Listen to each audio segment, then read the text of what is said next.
Hi everyone, welcome to the MUN Insider. I'm Paulista. And I'm Vedhi. We are roving reporters from the International Press Corps and we're from the 10th grade. Thank you for tuning in with us today. I hope all of you are excited and are looking forward to the upcoming MUN.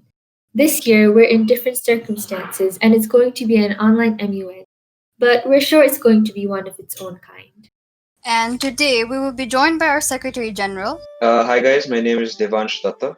and he will be giving a short introduction on what this year's MUN is going to be all about.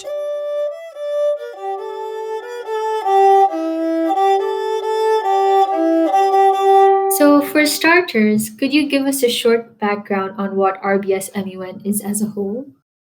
Sure. So RBS MUN has been the longest running MUN in Nepal. It started back in 2005, and ever since then, every year RBS has been able to host national and international delegates, and it's become a legacy of sorts, one which we want to do justice to even this year, even though we're going virtual. So, since it's online this year, we're probably hoping for a wider reach and an audience, like more schools, more countries, anything like that. Oh yes, definitely. Uh, when we've been hosting the MUN in real life, then we've just had a few schools from India, but this time we're definitely looking to uh, invite a lot more schools from all over the subcontinent and a lot more schools within India too.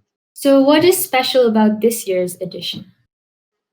Apart from the fact that for the very first time we've gone virtual, we've gone online, we've got a unique theme, something that has not been tried out before, a theme which reads defining moments in history. So this time we're conducting a historic MUN. Every single committee has a historic agenda. And we've spaced it out such that there's agendas all the way from the beginning of the 1900s to something as recent as 2019. So we've really tried to pay a lot of attention to the range of agendas that we're able to incorporate, not just in terms of the time period, but also in terms of the geographical location. So in that sense, we've got a really unique aspect to RBSMU in this year. This year you guys have a very good blend of historic committees, and you guys are doing something new with the press committee, right? You guys are gonna have journalists debating, and you guys will also have a different thing for the Nepali committee. Could you please elaborate a bit on that? Oh yeah, sure. Both of these are actually again unique to this year's MUN. Both are new to RBS MUN. So firstly, about the press committee, for the very first time, we're introducing a debate conducting press committee where there'll be representatives from different news agencies, and they'll be given a crisis which they'll have to discuss among themselves, and they'll later on have to write an article about it based on the biases of their news agencies or the biases of their news houses. And similarly, we've got a historic crisis Nepali committee for the very first time, one that will be covering the 2001 civil war between the Nepali government and the Maoist insurgents. Yeah, I think the delegates will really enjoy those committees. And for this year's MUN, since it's gonna be held digitally, how is it gonna be carried out, and what are some significant changes that you had to make while conducting the MUN? In terms of technicalities, we're going to be carrying this out through Zoom. So Zoom will be our primary platform with the video call, the committee sessions taking place through it. And secondarily, we want to have Discord servers for every single committee so that the delegates are able to put their communiques, their chits, or any other sort of paperwork through on one single platform. And as well as for the executive board members to publish any crisis updates or to reach out to the delegates. I think that we're looking to do it through these two platforms and make it as intuitive as possible. In terms of other changes that we've had to make, we've increased the strength of the executive board for the very first time.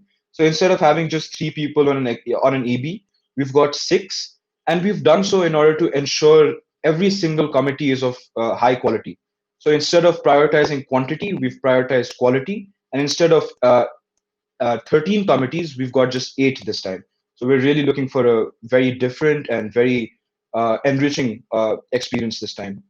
So, from the looks of it, you guys must have worked really hard, right? What has the preparation process looked like so far? The preparation process, in terms of time, has been no different than it is any of the past years. We'll have spent almost 6 months by the time the conference is conducted. But what I feel has been a significant challenge this year has been the fact that we've not gotten to meet each other personally or in person, and communicating everything virtually becomes a little tough, be it among ourselves or be it with the administration. So I think that has been the biggest challenge for us at this point in time. So, is there anything you would like to say to first timer delegates who are going to be joining an MUN for the first time? Uh, this definitely isn't going to be how you've pictured your first MUN, sitting in front of a laptop and speaking through to all these people you've not met in person. But I really feel like this might be a blessing in disguise for all the first timers. I remember my first time how intimidated I was with all these 6 foot tall seniors shouting at the top of their lungs. I feel like that is going to be mitigated to a certain extent now that it's virtual, and it'll really help first timers, build their confidence and build their skills as a delegate, which they'll be able to use later in their careers as MUNers, in the next few years to come.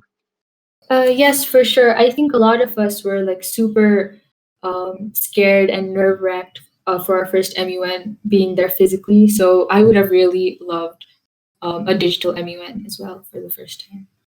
Thank you so much for joining us today, Devansh. Thank you for having me, guys. And also thank you all for listening to this little sneak peek of the MN Insider podcast. In the following weeks, we will be having more guests over on the podcast, like your DAS members and even members from the press. We'll be talking about a lot of fun stuff, some behind the scenes, advice, and even touch up on a few important agendas and issues. We hope all of you enjoyed and are looking forward to our future podcast episodes. Remember, the MUN is on the 22nd to the 24th of Jan, and for more information and content, visit the official website in our bio. Till then, stay safe, do your research, and tune in next time.